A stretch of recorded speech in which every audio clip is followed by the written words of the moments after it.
Dave made this beat.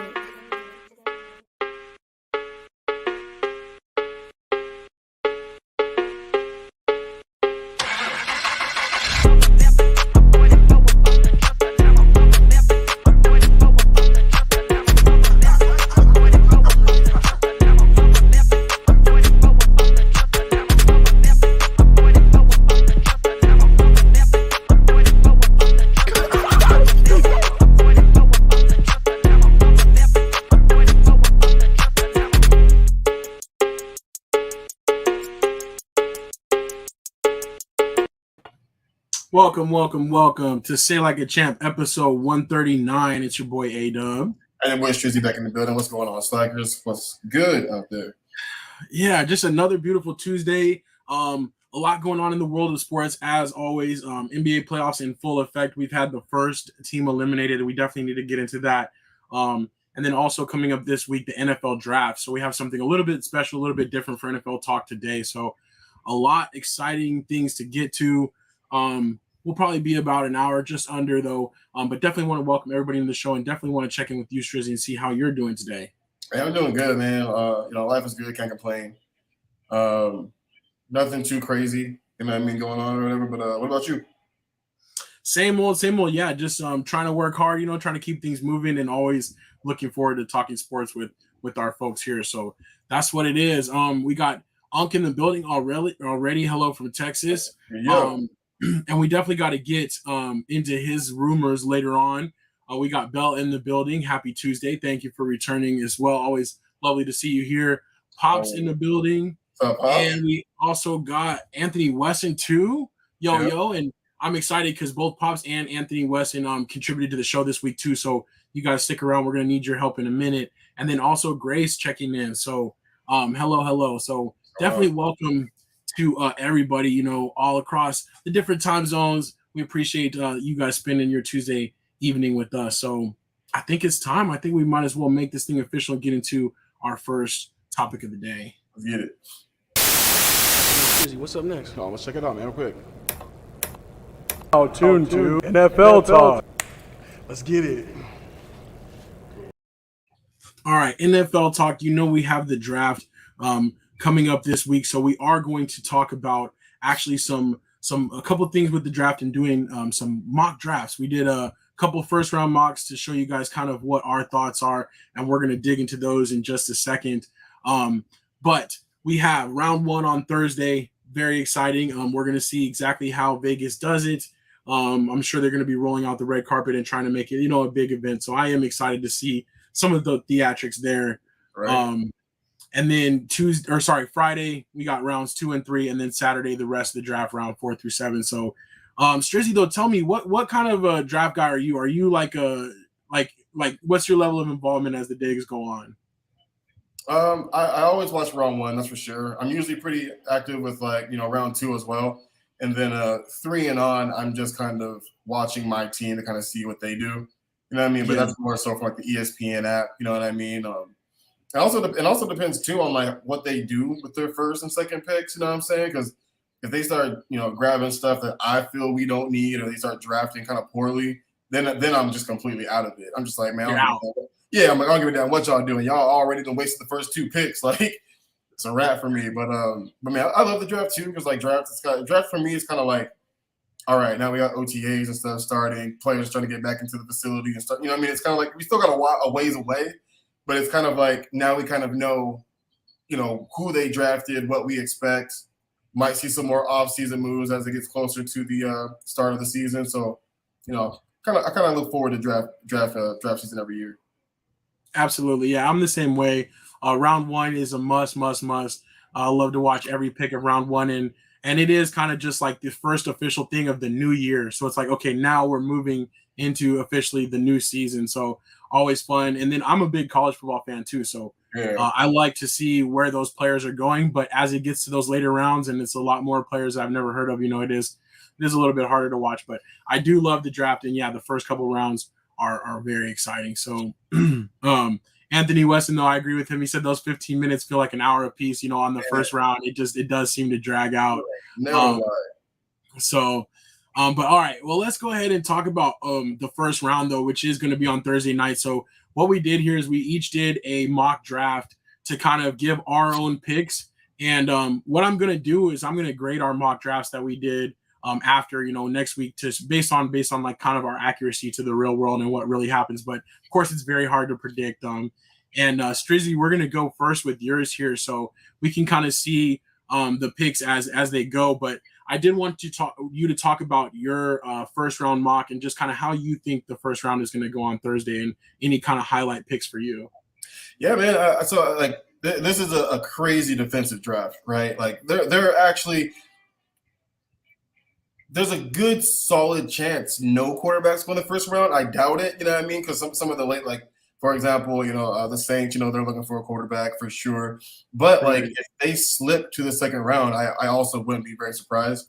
I don't know what the Panthers are going to do just yet. They've gone back and forth between a tackle, because we definitely need a tackle. I preferably want them to get a tackle this year, honestly. But if somehow Derek Stingley Jr. falls, you know what I'm saying? Like I'd love to grab him, especially since we just lost Gilmore to the Colts. That would be huge. That would be big time if he fell that low. They say he's the best cornerback in the draft. I personally think it's Ahmed Gardner. I think that kid out of Cincinnati is lockdown. I don't know. I think he could be like the next big thing. So we'll kind of see what happens with that. But man, the defensive players in this draft are insane. It's so crazy. So many edge rushers, linebackers in this draft, and cornerbacks. So I'm curious to see what teams will do who might not need a defensive player. You know what I mean? So it should be fun, man. It should be fun this year. Yeah, no, I agree. I think it will be a good one. I like a lot of your picks, though, how you have what you kind of got going on. But do you think that the Panthers would grab a quarterback, though, saying if Derek Stingley wasn't there? I think they might. They keep trying to allude to they keep trying to allude that we're probably not going to get one, but the discussions with these quarterbacks are just too ongoing for me. You know what I mean? And they talked about like we're not gonna pick up Baker Mayfield before the draft. So, but it doesn't mean they're not going to get him. So they might actually go after him after the draft. You know what I'm saying? So I don't know yet. I personally would rather if we grab any quarterback, I want Malik Willis. He's the guy. He's the guy I want. But if not, let's grab a tackle. Let's get the offensive line set up and go after a quarterback next season. You know what I mean? Hopefully we stick around the same, sixth, maybe even higher or lower, however you want to say it, for this draft, and be able to get one of the top quarterbacks next season. But if we do go quarterback this year, I definitely want to be Malik Willis, man. I think he's the best out of this draft. Gotcha. All right, cool. Well, I like it. And just seeing these picks kind of gives everybody an idea of what that first round talent looks like and kind of who potentially go where. Marcus checking in. Thank you, Marcus, for checking in. He said he's almost done. I know he is hard at work, but he does want to get a chance to join us potentially later. And if he can, that'd be great. We do have his first round draft pick here too, but I'm going to go ahead and skip that for now so he can kind of speak on that. As far as my picks, I do think that Trayvon Walker is going to be the first pick in the draft, even though that might be a little bit of a homer in me because of the fact that he went to Georgia. But this guy has a really interesting story. He is like climbing up the draft boards, whereas, just at the end of the season, he wasn't even considered to be a first round draft pick. And now they're saying he might go number one amongst all those different edge rushers. So that would be very exciting. He actually never even started a game at Georgia, but tremendous talent, and they see that he's like kind of peaking at the right time. So you never know. So I think it is going to be exciting if he does come up. As you can see, even on this Pro Fantasy Football Focus, they didn't even have his picture on here, and he could be potentially the first pick in the draft. So that's pretty crazy. Other things, though, I had a lot of defensive players going as well, but also a lot of wide receivers. I do think that this first round could have a lot of wide receivers, and it seems like there's a lot that are right around the same amount of talent, right? So it just depends on maybe what the team's like, where how a different player could slide potentially. I see Kenny Pickett going to the Panthers personally. I don't know how you would feel about that, but I do think that there's kind of a connection there, and I think that that's where they're leaning. Even though I would love if they really got Willis, but Me too. That's what I'm worried about. So I actually am worried about that. He does have a relationship with Rule, and Rule most 100% most definitely goes with players he has relationships with. So right. I feel it's crazy because I know Malik Willis had a much better workout than Kenny Pickett's was, but I still feel like if we take a quarterback, I am a little worried about Rule going with Pickett. And plus, I feel like he's more of the type of quarterback that Rule would like. You know what I mean? I don't think Rule does well with a mobile quarterback. So we'll see. Got you. Yeah, I feel you. I do want to welcome Stephanie Washington checking into the show. What's up? Hey, y'all. Thank you for joining us. We appreciate you being in the building. Yeah, I don't know. I do think that they might go with him because, like you said, Rule loves those players that he has a relationship with previously. As far as the Cowboys, my team, I do think that they're going to end up taking a guard, Kenyon Green, this guard, if he's there still, unless somebody slips down like a big-time playmaker or a big-time defender. And then as far as the other one I started here, Nakobe Dean, I think he's going to go to the Patriots if he slides that far, and that would be pretty dope because the Patriots love to draft Georgia players for whatever reason, and they like those kind of smart defensive guys. So we'll see about that, but I am excited to see how many Georgia players may go in the first round. So it's definitely exciting to see that. I like how we both had Jordan Davis going to the Ravens, though. I think they grab him. Yeah, I do think that if he gets to there, they're just a defensive style team, and then Calais Campbell came back, so he can kind of learn from him. Maybe obviously they don't play the same position, but maybe still, prolong his career a little bit more. I like that.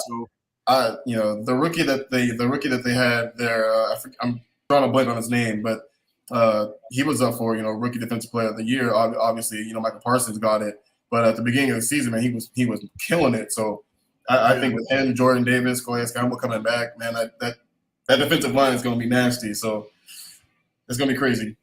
Yeah, no, absolutely.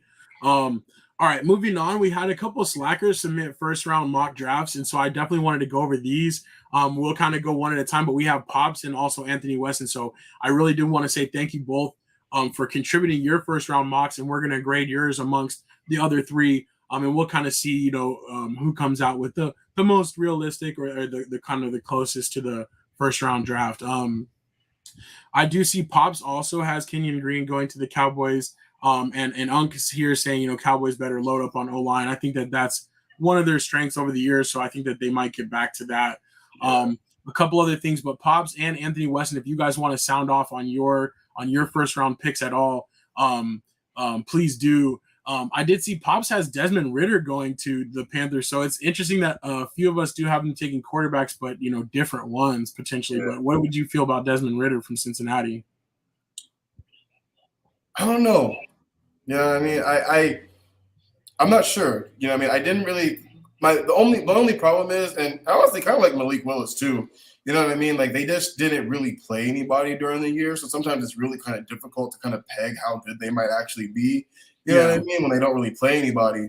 And me and Pops, I think it was Mai's birthday. We were going off about how since he was going to get their butts handed to him by Bama because they hadn't played anybody close to that type of competition all year. But you never know, man. College is so different from the pros. You have guys who were decent in college, and for whatever reason clicks in the pros, and were amazing in college, but for whatever reason doesn't click in the pros. So you just never know. But I just kind of feel like I don't want a quarterback. I'd much rather go after a tackle or a corner if one of those top corners fall. I don't think they will, but if they do, it'd be kind of great to grab one of them too. Yeah, no, I agree. All right, but yeah, I do like that. Anthony Weston, I do want to get to one of his comments. He said he did a few trades, and he was the only one. So on this site, on pff.com, it is really cool because you get these results, and you can do a mock draft and do it however you kind of like. And none of us made trades except for him. He got a little bit more complex with it, and he actually traded away Kansas City's picks. Yeah. So he had Kansas City moving up for a wide receiver, maybe the wide receiver that he'd like them to take. So that was pretty interesting. I like Too. that. What's that? I say Pop's got Kenny Pickett to the Falcons. I actually think that would if he doesn't fall to us, I really see them grabbing him. Gotcha. Yeah, that would be, kind of something for them to build for the future. Yeah, for sure. yeah. And then Pop says though that he thinks they fit the style they want to play versus to develop Malik. So Right. I kind of agree with that. And then let's see, Anthony Weston talking about the Cowboys. He said with the Cowboys, he went defense, and then he has the Packers beefing at the O-line, and he sees them going wide receiver in the second round. I think the rest of us kind of had the Packers grabbing some type of playmaker, either wide receiver or a tight end. So Yeah, I have a wide receiver. yeah. So this is fun stuff, though. I did want to, kind of like, again, thank the slackers that kind of contributed theirs, and then also just, kind of thank you guys for trying to check out this. And I'm interested to grade them and to see kind of how we do after Thursday goes by. But a lot to unpack there. Anthony, though, also with the Jaguars' first pick, has them taking a tackle, Charles Cross. He's the only one that doesn't have them taking a defensive end of some sort, but that would, I think, change up the draft a lot if they went tackle instead of the end. For sure. I love how like in every mock draft, Jaguars thing literally said everything. Like they like their needs. It was everything. Right. They have like one specific. It was like no everything. They need everything. Yeah. Yeah, and that's what Un kind of alluded to too. I think you're right. They can use help pretty much at any position. So sure. There's a reason why they got that number 1 pick. That's for sure. For real. So, all right, those are our first round mocks. If we get a chance to hear from Marcus, we'll kind of go over his a little bit and kind of ask him. Anthony West says Texans said everything too. That's for sure. For real. Moving on, we just have only a couple things really to talk about with NFL. Deebo Samuel, we talked about last week how he was one of those young receivers that was looking for an upgrade in pay and was not going to be reporting to camp. Well, since we've talked last, he has officially requested a trade. How realistic do you think it would be? And it's probably something that would have to happen before this draft because the 49ers are saying that they want first round draft picks. But how realistic do you think him getting traded is, Trizzy? I don't think it's very real. Well, I don't want to say that. I feel like the 49ers front office to me sometimes is kind of like the Patriots in a sense. Like it's kind of like, all right, you want out? Cool. You know what I mean? Like, we'll get plenty for you. We know we will, and we'll go to war with who wants to be here. You know what I mean? But I feel like you gotta please this man. You know what I mean? Like right now at the receiver position, I mean, I can't think of anybody that they got on, in the offseason, but like that dude was your offense last year. And you guys, and like as good as your running backs are, like they're always hurt. You know what I mean? So it's like, do what you need to do to keep this man happy. And I understand. And the funny thing is, like, you talk about like Deebo might want more money because he plays a lot of running back and receiver, but he actually voiced and said he wants to take less snaps. Like he doesn't want to do both. You know what I mean? Like he wants to be basically a receiver. So pay him like a receiver, man. You don't have to look at him as a utility back. Pay him as a receiver and move on with the season. Get this man his money. He earned it. Yeah. No, I definitely agree with you. I think, and the front office has come out and said, that they don't want to trade him. They don't foresee trading him. So I do think they'd probably come to the table with a big bag and give him the extension that he wants and then be done with it like that. But Pop says he reads that he wants to play closer to home and doesn't want to run the ball as much. And yeah, Strizzy, you mentioned that too. Yeah, he doesn't want to be used like that. Anthony Weston says the Jets will be a team to give up assets for him. They're desperate. And it's true. I think the Jets do have a couple extra picks to mess around with. Yeah. And truth be told, the Jets, they think that they're probably going to – we all, I think, had them drafting a receiver, in this first round. Like, you're not going to find one better than Samuel that's going to go in there and play right away and do well. So we could see them as a landing spot. Unk says Deebo's to the Cardinals. I wish. Yeah, I don't know if maybe wishful thinking there. Pop says Chiefs have 2 first-round picks. I don't know if they'd be able to, if they want to package both of those for Deebo Samuel. I'd be interested to see what Anthony Weston thinks about that. But yeah, Unk says Deebo does it all. He'll sell tickets, hot dogs, T-shirts, and still gain 2,000 yards from scrimmage. For real.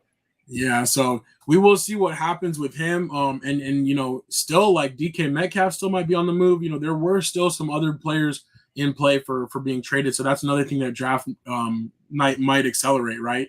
If Yeah. those teams want picks back, then they need to make these deals happen, today or Thursday morning. So we'll watch that closely. Other news on here: Tom Brady, he did restructure his contract again so that the Bucs could save about $6 million in cap space.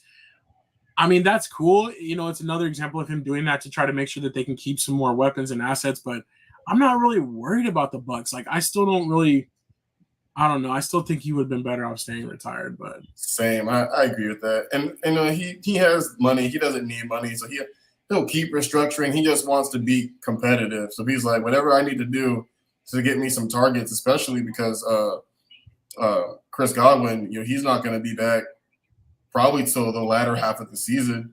He tore his ACL at the latter half of the season, so that's easily 9 months to a year recovery. So we'll see how that goes. So right now he's looking at just Mike Evans. Gronk already said he's most likely to stay retired. So if Gronk don't come back, yeah, that's true. They're gonna need some more. They're gonna need some more weapons. That's true. So maybe they'll use that cap space to do that. We will see. But yeah, I'm not too tripping about the Bucs. I don't know. Other news: 3 Christmas Day games this year. So Christmas does fall on a Sunday, and instead of having like the full regular set, they are going to play 3 Christmas Day games, and then they're going to play the majority of the games on Saturday, which will be Christmas Eve. yeah, Still kind of exciting though. Still something to watch. They've had Christmas Day games in the past, but this year with it falling on a Sunday, they definitely felt like they had to take advantage. So there's going to be a primetime morning, an afternoon, and then an evening, kind of like a Thanksgiving Day schedule. So yeah. we can look forward to that. And the official schedule release was announced. I think it is the second week in May. I think it is. So that's always exciting times. We always love to look at the calendars and kind of circle some things and, see where the travel is going to be and see if we might be able to catch some games. So we'll definitely be talking more about that. So for sure. Anthony West says we'll get Bears Texans. Yeah, hopefully they'll be able to flex the Christmas Day games, if anything, so we get a good Christmas present. So, all right, that's all we had really for NFL talk. Again, we'll have more news, and next week we'll come back with our draft grades, and then just kind of the big kind of highlights from the draft, any trades that happen, in any kind of notable situations. So, until then, I think it's time we'll keep it pushing to our next topic.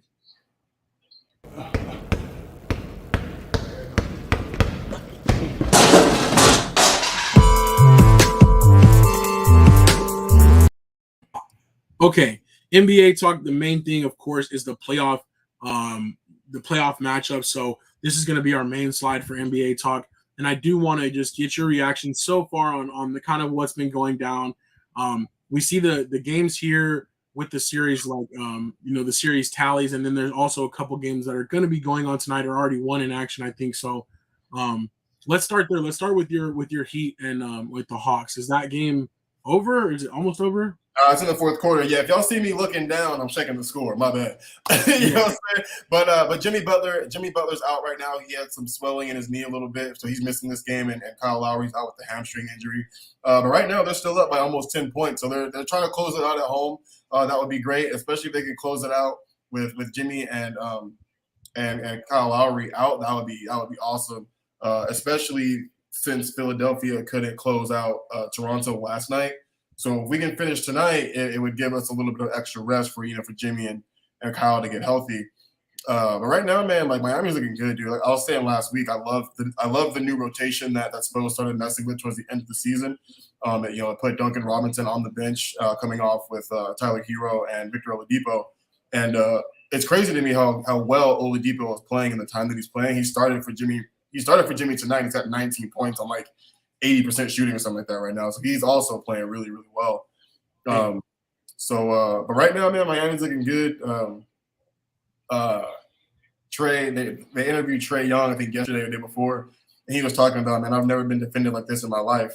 He's like, for a full game, he's like, they're not letting up. He's like every bucket I get is so difficult. And I love the defense they're playing. Hope they continue that defense and carry on to the next round. hopefully with Philly, but that injury to Embiid looked like it really affected him last night. So, well, we'll see how that goes. Yeah, I did want to shift up and start talking about that series. I was thinking that Philly should have really honestly handled Toronto and should have been done with this series, but Toronto's hanging in there. And quite frankly, like that Embiid game winning shot on at the buzzer, right? Is the difference from them being down in this series right now. True. So True.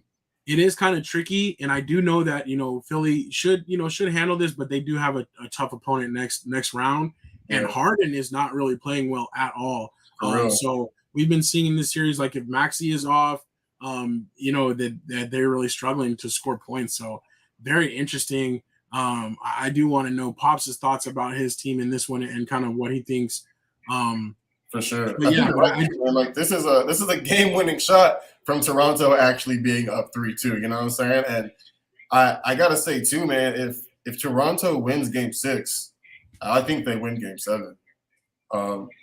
I do. If they win, I think Philly has to close them out in Game 6. If they can't close them out, I think Toronto will have feet on their necks, and I think the injury to Embiid is just going to be too difficult unless Harden can figure it out and get his head out of his butt.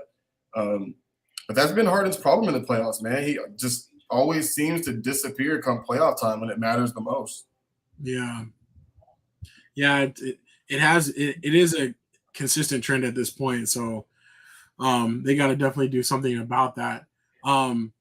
Anthony Weston's asking, is Van Fleet coming back? I don't think so, not for the next game at least. I think he's going to be out one more game. And then Unk said Scotty Barnes is hurt. And I did want to mention Scotty Barnes did win the Rookie of the Year in the NBA, and he has been hooping for Toronto. So, yeah. So I don't know. I think that they are doing well, but I still think Philly should be able to hold them off. They should definitely be able to hold them off. Yeah. Pop says Philly is really disappointing, and Bean Harden combo is not working because Harden is not a playoff caliber player. Thank you. Ouch. Yeah. So funny. Dwayne. It's funny. It's like Jordan's the GOAT. He'll always be my GOAT, but like Dwayne Wade's my favorite player. So like listening to people always talk about how Harden's gonna be better than Dwayne Wade. Stop it. You know what I'm saying? Like I hear that way too often. Like Harden is not the player that Dwayne Wade was. I'm sorry. He's just not.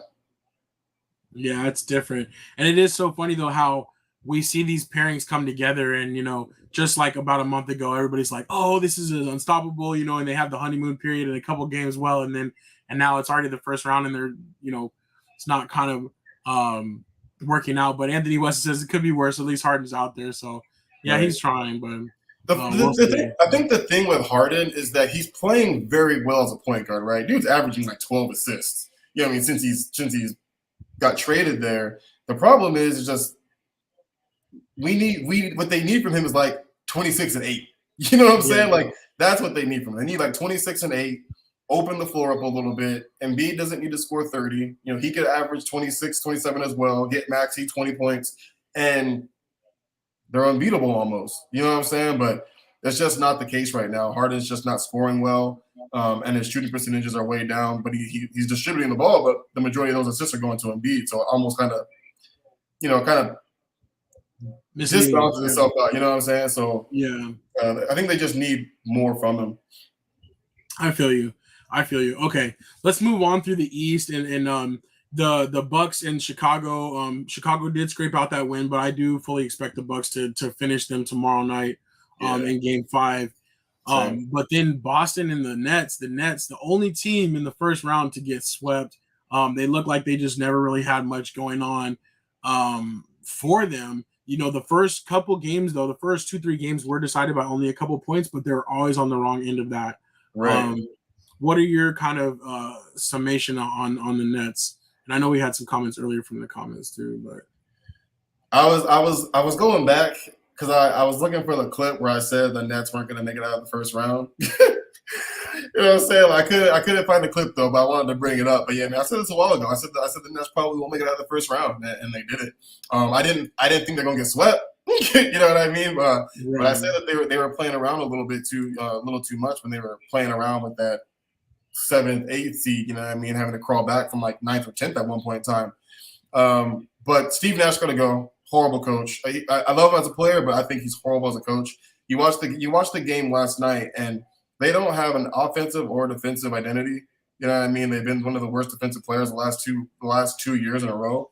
And then when they're playing man defense the entire night, and the thing that really frustrated me is like you got Kevin Durant guarding Eric Williams, is that the light skinned kid out of Boston? Yeah. You got KD guarding him. Why is KD guarding him? You know what I mean? Like I get he can't guard Jason Tatum the entire game, but you had the shooting guard Brown guarding Tatum, who gives up like 5 inches, and he just bullied him all series. Like Jason Tatum averaged like 30-some points a game in that series, and like Nash never made any adjustments. He literally just hoped and prayed that Kyrie and KD were gonna, pull it out for him, which is not the case. You know what I mean? They had like no chemistry at all, and I've said it time and time again, man. Chemistry is so much more important sometimes than your superstars. You know what I mean? Like if your superstars have no chemistry with each other or the team, like it's not going to work. You know what I mean? Boston's too good of a team for that to work against them. Might have worked against, in the play-in tournament against Cleveland, but it definitely wasn't going to work against Boston, man. It showed Boston really kind of beat them down, even though the games were decided but really close. The Nets had to crawl back into all of those games. For the majority of the game, they were always down double digits. So Nash got to go unless KD's like, nah, we're going to figure this out. Like, he got to go. But I got to say, man, I'm not really happy with Ben either. I saw this meme, and even though it's funny, it actually still makes a lot of sense. They were like, Tiger Woods down there lost both of his legs and multiple back surgeries and still came back to play golf before Ben did. And I want to know when did Ben get hurt? Like, what was he doing that he got hurt? When like the storyline just kept changing. It was like, oh, he's still not ready mentally. Right. Then all of a sudden his back hurt. You know what I mean? And now it's slip disc. It's just like it just kept changing to the point where I just felt like I just don't think he's ready. You know what I mean? Like, I don't think it had anything to do with his back. I just think he wasn't ready. And to me, that's kind of like you let them down. You know what I mean? Like they needed you. Maybe not the best to come back in game 4. That might disrupt the chemistry they don't have. But also have nothing to lose. You know what I'm saying? Like you're down 3-0. Like I agree. Try to do something, man. Like so I don't know. I'm just kind of disappointed. I just feel like he don't want to play no more. I'm like, does he still want to play basketball?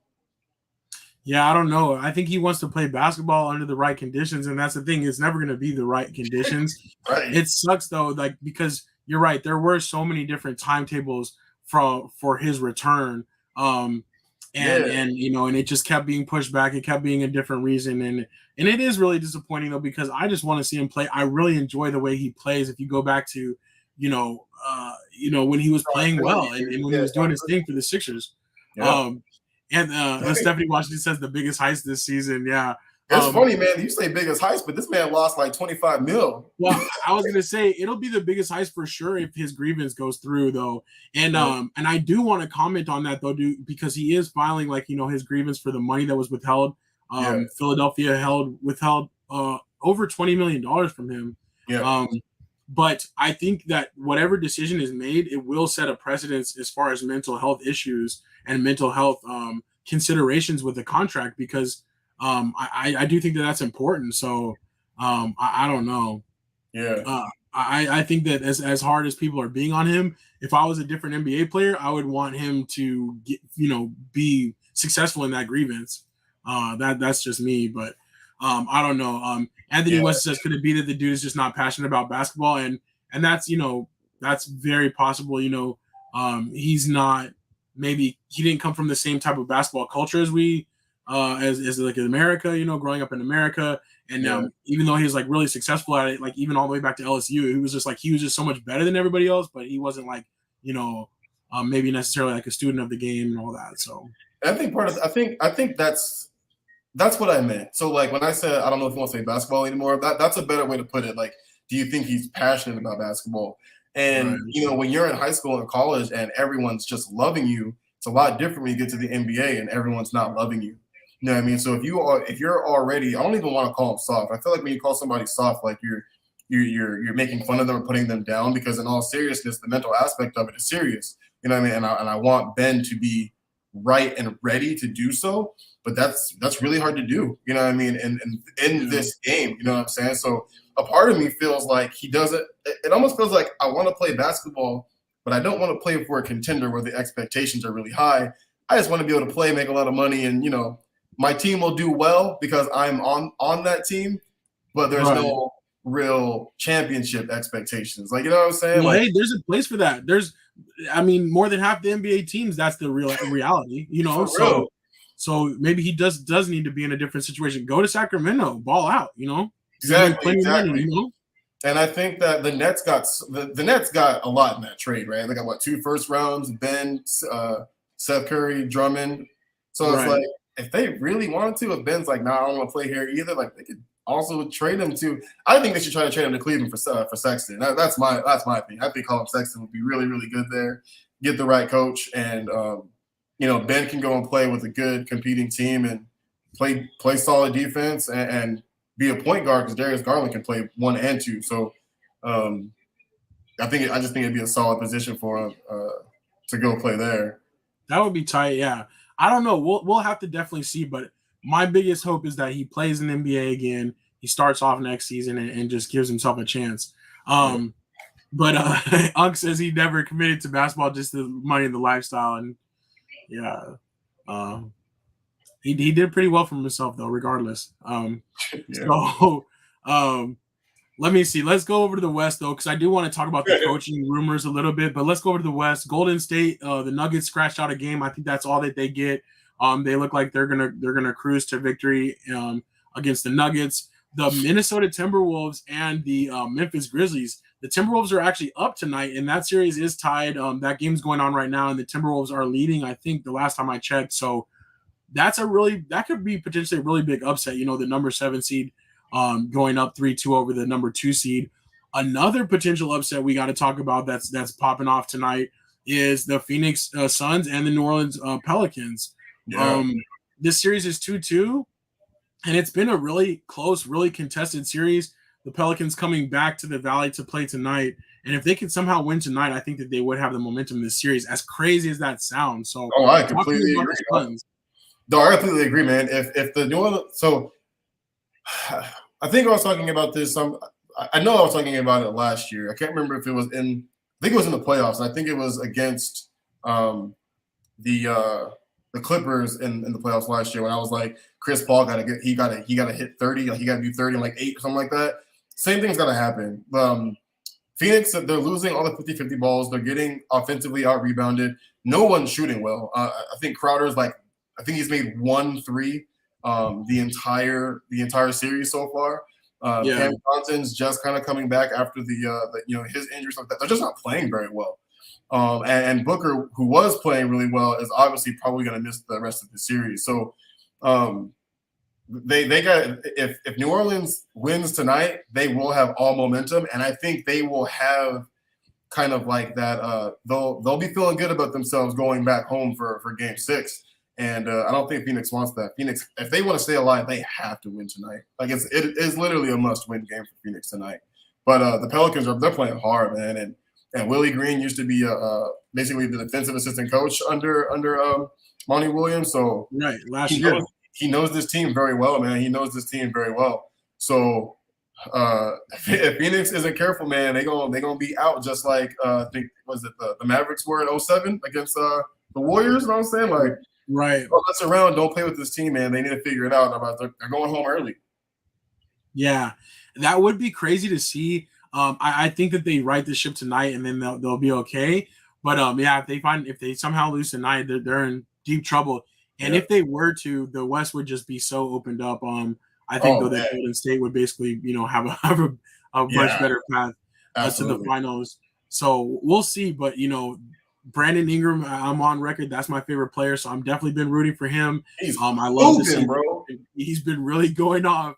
He's been really emphasize going that off. H, bro, is hooping, bro. Yeah, exactly. So it's exciting. Anthony West says Scott Foster time. And they were talking about. I don't think that he is reffing the game, but they talked about the fact that think it's Chris Paul and James Harden have not won a game in the playoffs when Scott Foster officiated because of the way he just calls it differently, and people are saying that he needs to be investigated. So I think he should have been investigated around the time where Donahue was, because he was like, I don't know if you guys saw that, but like so many phone calls from him and Donahue back and forth, every single last one of them lasting about 10 minutes long after like every game.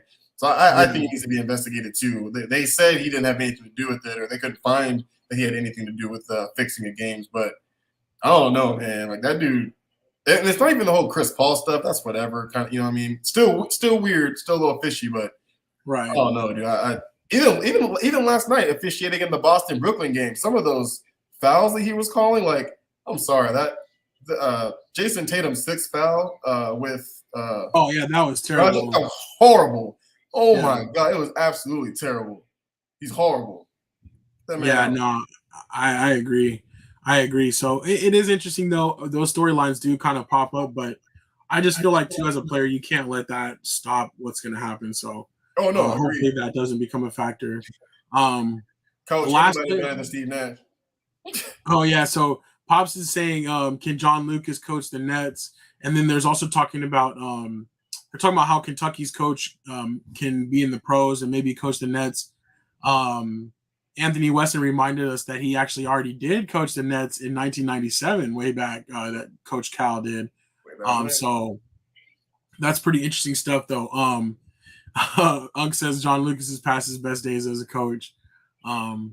So I don't know. He also says the Nets need to hire Bobby Knight, old school coaching.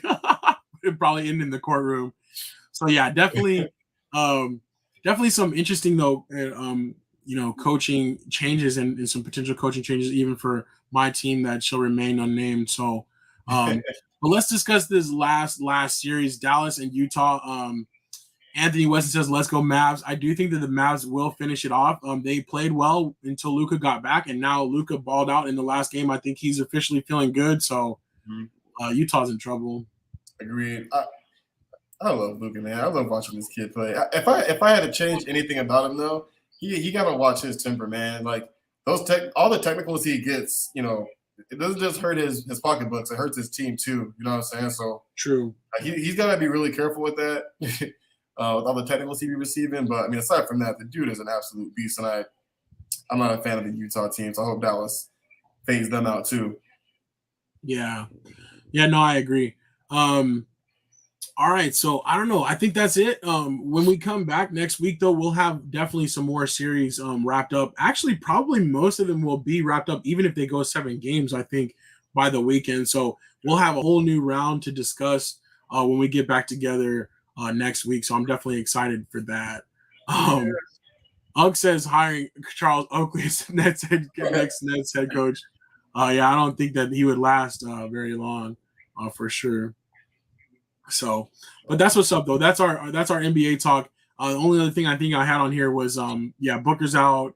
Embiid was fined actually for his comments about the refs, which is so funny that at the second game of the series he was telling them to stop complaining and then he ends up getting fined for talking bad about the refereeing. So I know. It's just funny how that happens though. But all right. Let's go ahead and move on. And like we said, we'll be talking about the round 2 matchups when we come back next week. But for me, definitely go Pelicans. Let's see if they can make it happen. That'd be crazy. All right, let's keep it moving. So what's next again? Other sports? Oh yeah, other sports. Okay, so not football. Yeah, not basketball. We did that already. Oh, okay, like hockey. Yeah, like hockey. Feel me? Okay, like baseball, you know what I'm saying? Yes, sir. Like soccer, right? There we go. Like soccer. Like other sports.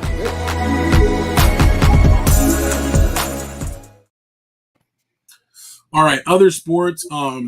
Just some quick hitters here. Nothing too crazy, but in the MLB, this happened earlier this week or this weekend, and it was pretty interesting. The Guardians were playing in Yankee Stadium, and some fans were kind of going back and forth with Miles Straw, the outfielder, and he actually climbed onto the wall here. So you kind of see that scene of him climbing up there, and then that's a picture from one of the fans in the stands of how he was kind of upset. I guess when he climbed the wall, he was like telling them like to hit him. Like he was like, hit me. Yeah, he was.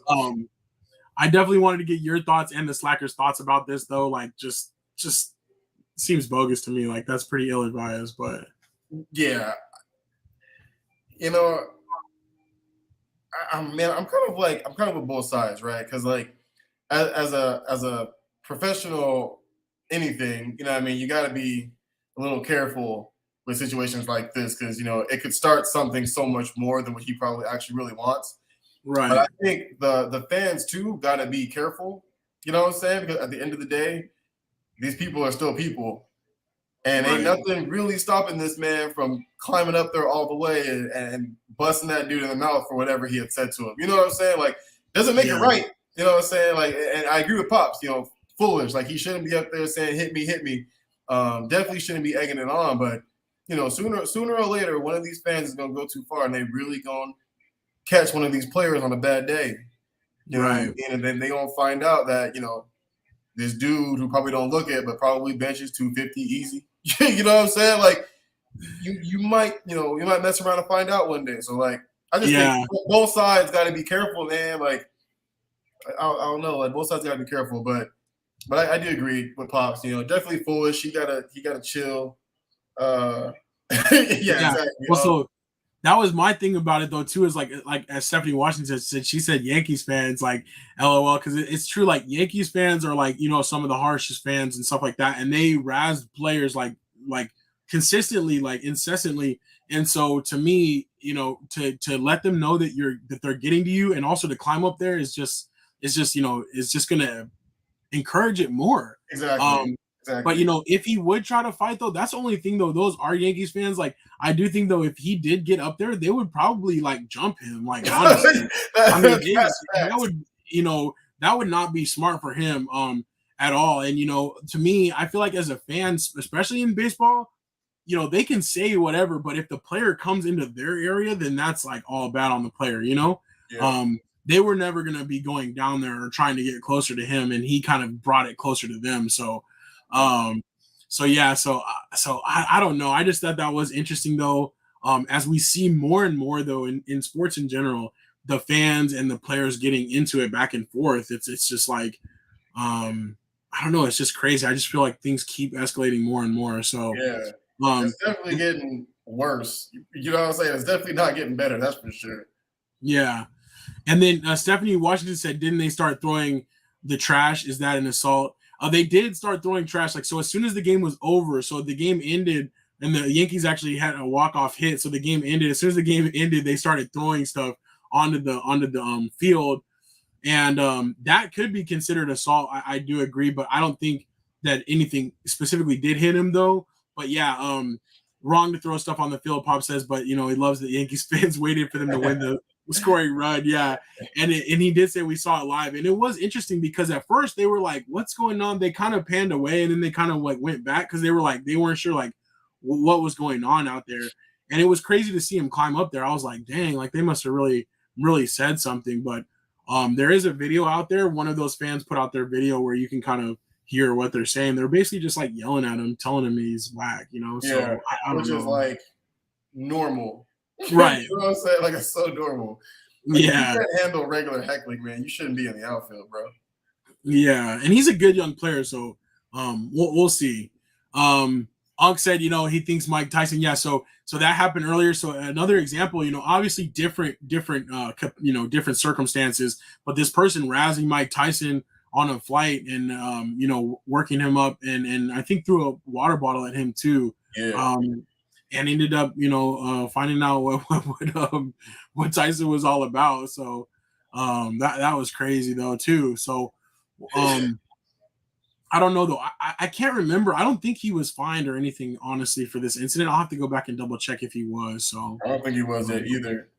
Yeah. I think you can almost chalk it up with self-defense. I remember like the people who were with Mike were like, Mike was trying to ignore him. He wasn't trying to engage with him. Then I think what threw him over the board was the water bottle that was thrown. And then he and literally, you know, mess around and find out. I don't know if this dude, you know, did his research, but Mike's not the one. You know what I'm saying? Like Mike Tyson's not the one. Like, yeah, I think dude deserved it. Honestly, like you can only take somebody so far when they're not engaging with you before you get knocked out. Oh, it's crazy though. It's a wild world. It's too bad that that we live in a world where that's what people deal with. But with that situation, it did look like somebody was like basically like having their friend film him too, like, and so he was trying to get a reaction. So Exactly. stupid. Exactly. But all right, other things on here. The NHL playoffs are starting next week, next Monday. So that's very exciting. We'll see who will raise the next Stanley Cup. Boxing over the weekend, Tyson Fury held it down with the 6th-round KO, so he retained his title. But interesting, Francis Ngannou came into the ring after the fight, and they kind of hinted at some kind of a crossover MMA boxing hybrid type of fight. Yeah. What are your thoughts on that, though, Strizzy? Is that like all hype or? I don't know. They talked about boxing rules, MMA gloves, which would be crazy. I don't think the fight would last very long. You know what I'm saying? Like, number one, I think a lot of these MMA fighters need to realize that like boxing is a lot longer than MMA. You know what I mean? Like, yeah. So McGregor learned that for like 7th round. He couldn't even keep his hands up. You know what I'm saying? Dude was gassed. So I feel like Francis Ngannou, who's already a really big dude and used to knocking dudes out in the first 30 seconds of the first round, it's not going to really happen in this. But at the same time, dude's also, crazy strong. You got and Fury's not used to wearing MMA gloves. You know what I'm saying? So true. That's a different kind of punch coming. I don't know if he's faced somebody with that type of punching ability before. I guess Bronze Bomber, but right. None of those fights he looked like his regular self, and Fury kind of beat him up. You know what I'm saying, in each of those fights. So I don't know. It might be for show. We'll see what happens. I don't even know if Dana White's gonna let him do it. True. But we'll see. We'll see what happens. Yeah. I think it would be like, I think I don't know. I think it's all hype right now. I think the chances of that realistically happening are probably slim. Yeah.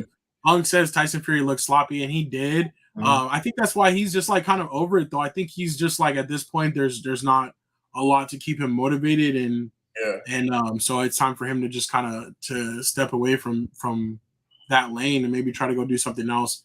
We'll see though, but I do think Fury is a cool personality. Yeah. But I'm only gonna follow so far. I don't know about this. For sure. It's crazy too. Dude's only like 33 or something like that. He's young. Yeah, and he's been through a lot too. So yeah, he did. His story is pretty interesting. So yeah. I don't know. All right, the only other thing I have Phil Mickelson on here. So he did register to be in the PGA Championship and then also the U.S. Open later this year. He has not golfed this year on the tour, but he still has his exemptions and things like that from his wins from previous years. But he also did request to play in this first LIV event, which is that Saudi Arabian-backed league that's trying to kind of break away from golf. Yeah. And he basically requested a release for a certain time so that he could go and do this first event, which is actually coming up in June in London. So we'll see if the PGA Tour grants his release. And the release would not like basically have him leaving the PGA Tour, but just so that he could go do certain events and then still retain his status on the tour. Yeah. In the past, they've said that they're not going to do that, and they're going to basically make people choose. And if they break away, then that's going to end their terms with the PGA Tour. So we'll see how this works out. The live event, I wanted to get Marcus's opinion on it, but these events that they have lined up are like in really dramatic places, really cool backdrops, and they have a lot of money backing them. And like if this goes through, their basically tournament prize money would be bigger automatically than the biggest PGA tours currently. So they could attract golfers just based off the prize pool alone. So I don't know. We could see like a little new thing with golf, but I do think it's cool that at least there's some excitement behind, a new golf thing. Yeah. Even without Tiger, golf is kind of like coming back a little bit. So yeah, it definitely is. So we'll see what happens with that, but we'll definitely have to get Marcus's take on that.